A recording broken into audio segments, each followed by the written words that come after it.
നമസ്കാരം, പ്രവാസി മലയാളിയിലേക്ക് സ്വാഗതം. ഇന്നത്തെ പ്രവാസി വാർത്തകൾ ഒറ്റനോട്ടത്തിൽ. സൗദി അറേബ്യയിൽ കോവിഡ് ബാധിതരിൽ ഗുരുതരാവസ്ഥയിൽ കഴിയുന്നവരുടെ എണ്ണം 1000 കവിഞ്ഞു. ആകെ 36,940 കോവിഡ് ബാധിതരാണ് രാജ്യത്താകെയിൽ ചികിത്സയിലുള്ളത്. ഇതിൽ 1002 പേരാണ് ഗുരുതര നിലയിലുള്ളത്. ഇവർ രാജ്യത്തെ വിവിധ ആശുപത്രികളിൽ തീവ്രപരിചരണ വിഭാഗത്തിലാണ്. ബാക്കിയുള്ളവരുടെ നില തൃപ്തികരം. അതേസമയം കഴിഞ്ഞ 24 മണിക്കൂറിനിടെ 4092 പേർക്ക് പുതിയതായി കോവിഡ് സ്ഥിരീകരിച്ചു. നിലവിലെ രോഗികളിൽ 4604 പേർ സുഖം പ്രാപിച്ചു. ചികിത്സയിലുള്ളവരിൽ 2 പേർ മരിച്ചതായും ആരോഗ്യ മന്ത്രാലയം അറിയിച്ചു. ഇതുവരെ റിപ്പോർട്ട് ചെയ്യപ്പെട്ട ആകെ കോവിഡ് കേസുകളുടെ എണ്ണം 6,95,217 രോഗമുക്തരുടെ എണ്ണം 6,49,334 ആകെ മരണസംഖ്യ 8,943 കുവൈറ്റിൽ 6,592 പേർക്ക് കൂടി കോവിഡ് സ്ഥിരീകരിച്ചു. 4,886 പേർ രോഗമുക്തി നേടി. 2 പേർ കൂടി മരിച്ചതോടെ രാജ്യത്തെ കോവിഡ് മരണം 2,501 35,827 പേർക്ക് കൂടി പരിശോധന നടത്തിയപ്പോൾ 18.4% പേർക്കാണ് വൈറസ് ബാധ സ്ഥിരീകരിച്ചത്. 486 പേർ കോവിഡ് വാർഡുകളിലും 89 പേർ തീവ്രപരിചരണ വിഭാഗത്തിലും ചികിത്സയിലാണ്. 54,171 ആക്റ്റീവ് കോവിഡ് കേസുകൾ. രോഗവ്യാപനം തടയാൻ എല്ലാവരും ആരോഗ്യ മാനദണ്ഡങ്ങൾ പാലിക്കണമെന്നും രോഗലക്ഷണങ്ങൾ ഉള്ളവർ മറ്റുള്ളവരുമായി സമ്പർക്കം ഒഴിവാക്കണമെന്നും കുവൈറ്റ് ആരോഗ്യ മന്ത്രാലയം നിർദ്ദേശിച്ചു. Saudi Arabia 36,940, Bahrain 48,166, Qatar 19,212, UAE 67,588, Oman 22,306 എന്നിങ്ങനെയാണ് മറ്റു ഗൾഫ് രാജ്യങ്ങളിലെ ആക്റ്റീവ് കോവിഡ് കേസുകൾ. UAEക്ക് നേരെ വീണ്ടും ഹൂതി വിമതരുടെ ആക്രമണ ശ്രമം നടന്നതായി റിപ്പോർട്ട്. പുലർച്ചെ UAEയുടെ വ്യോമാതിർത്തിയിലേക്ക് നുഴഞ്ഞു കയറിയ ഹൂതി വിമതരുടെ 3 ഡ്രോണുകൾ തകർത്തതായി പ്രതിരോധ മന്ത്രാലയം അറിയിച്ചിരിക്കുകയാണ്. ഇതിന് പിന്നാലെ അവശിഷ്ടങ്ങൾ ജനവാസമില്ലാത്ത മേഖലയിൽ പതിച്ചതിനാൽ തന്നെ ആളപായം ഒന്നും ഉണ്ടായില്ല. ജനങ്ങൾ ആശങ്കപ്പെടേണ്ട സാഹചര്യമില്ലെന്നും ഏതവസ്ഥയും നേരിടാൻ സജ്ജമാണെന്നും പ്രതിരോധ മന്ത്രാലയം വ്യക്തമാക്കിയിരിക്കുന്നു. അതേസമയം 1 മാസത്തിനിടെ മാത്രം ഹൂതികൾ നടത്തുന്ന 4ാമത്തെ ആക്രമണ ശ്രമമാണിത്. ഇന്നലെ പുലർച്ചെയായിരുന്നു ആക്രമണ ശ്രമം ഉണ്ടായത്. വിജനമായ പ്രദേശത്ത് അവശിഷ്ടങ്ങൾ പതിച്ചതിനാൽ ആളപായമൊന്നും ഉണ്ടായില്ല. കുവൈറ്റിൽ നിന്ന് 1,764 വിദേശികളെ കഴിഞ്ഞ മാസം നാടുകടത്തി. 1,058 പുരുഷന്മാരും 706 സ്ത്രീകളുമാണ് ജനുവരിയിൽ വിവിധ കാരണങ്ങളാൽ നാടുകടത്തപ്പെട്ടത്. താമസ നിയമലംഘനം, അനധികൃത ഗാർഹിക തൊഴിലാളി ഓഫീസ് നടത്തിപ്പ്, ലൈസൻസ് ഇല്ലാതെ വാഹനമോടിക്കൽ, നർക്കോട്ടിക്സ് കേസ് എന്നിവയുമായി ബന്ധപ്പെട്ടാണ് നാടുകടത്തപ്പെട്ടവരിൽ ഏറെയുള്ളത്. കോടതി നാടുകടത്താൻ ഉത്തരവിട്ടവരും ഈ കൂട്ടത്തിലുണ്ട്. കഴിഞ്ഞ വർഷം രാജ്യത്തു നിന്ന് 18,221 വിദേശികളെയാണ് നാടുകടത്തിയത്. കോവിഡ് നിയന്ത്രണങ്ങളും വിമാന സർവീസുകൾ ഇല്ലാത്തതുമൂലം കഴിഞ്ഞ വർഷം നാടുകടത്തൽ നടപടികൾ വൈകിയിരുന്നു.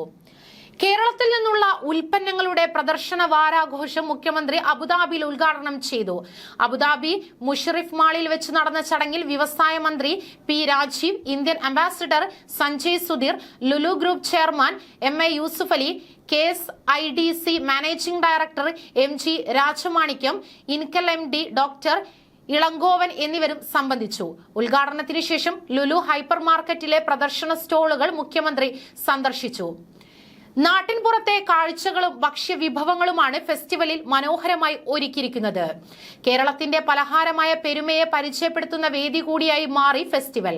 കേരളത്തിൽ നിന്നുള്ള അരി, ഭക്ഷ്യ എണ്ണകൾ, കറി പൗഡറുകൾ, ചക്ക ഉൽപ്പന്നങ്ങൾ എന്നിങ്ങനെ വൈവിധ്യമാർന്ന ഉൽപ്പന്നങ്ങളാണ് ഫെസ്റ്റിവലിന്റെ ഭാഗമായി ലുലുവിലുള്ളത്.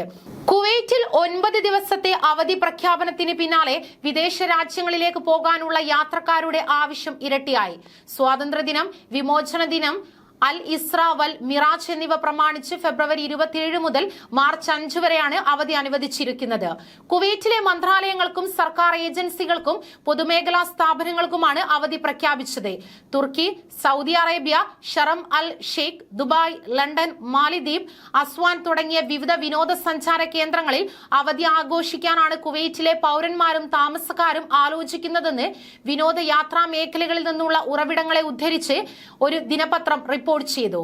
UAE ഒരാഴ്ചത്തെ ഔദ്യോഗിക സന്ദർശനത്തിനെത്തിയ മുഖ്യമന്ത്രി പിണറായി വിജയൻ UAE വൈസ് പ്രസിഡന്റും പ്രധാനമന്ത്രിയും ദുബായ് ഭരണാധികാരിയുമായ Sheikh Mohammed bin Rashid Al മക്തൂമായി കൂടിക്കാഴ്ച നടത്തി.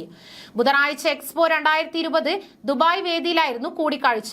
മുഖ്യമന്ത്രിക്ക് ഷെയ്ഖ് മുഹമ്മദ് ഊഷ്മള സ്വീകരണം നൽകി. ദുബായ് കിരീടാവകാശിയും എക്സിക്യൂട്ടീവ് കൌൺസിൽ ചെയർമാനുമായ Sheikh Hamdan bin Mohammed bin Rashid Al മക്തൂമുമായി സാന്നിധ്യത്തിലായിരുന്നു സ്വീകരണം.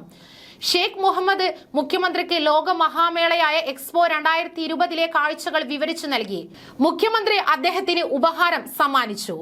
60 കഴിഞ്ഞവരും ബിരുദ യോഗ്യത ഇല്ലാത്തവരുമായ കുവൈറ്റ് പ്രവാസികളുടെ വിസ പുതുക്കുന്നതുമായി ബന്ധപ്പെട്ട് നിലനിന്നിരുന്ന അവസാന അനിശ്ചിതത്വവും നീങ്ങിയിരിക്കുന്നു.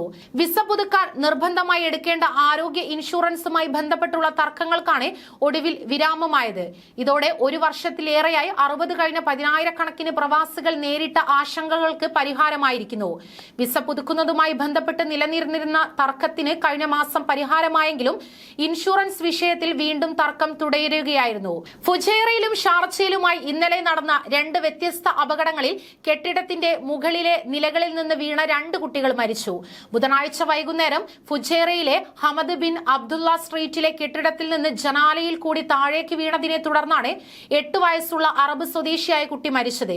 ഫുജൈറ പോലീസ് ഓപ്പറേഷൻസ് റൂമിൽ വിവരം ലഭിച്ചപ്പോൾ തന്നെ അപകട സ്ഥലത്തെത്തിയ പോലീസ് സംഘം കുട്ടിയെ ആശുപത്രിയിൽ എത്തിച്ചെങ്കിലും രക്ഷിക്കാൻ സാധിച്ചില്ല. അന്വേഷണം പുരോഗമിക്കുകയാണ്. കുവൈറ്റിൽ നിന്ന് 1764 വിദേശികളെ കഴിഞ്ഞ മാസം നാട് കടത്തി. 1058 പുരുഷന്മാരും 706 സ്ത്രീകളുമാണ് ജനുവരിയിൽ വിവിധ കാരണങ്ങളാൽ നാടുകടത്തപ്പെട്ടത്.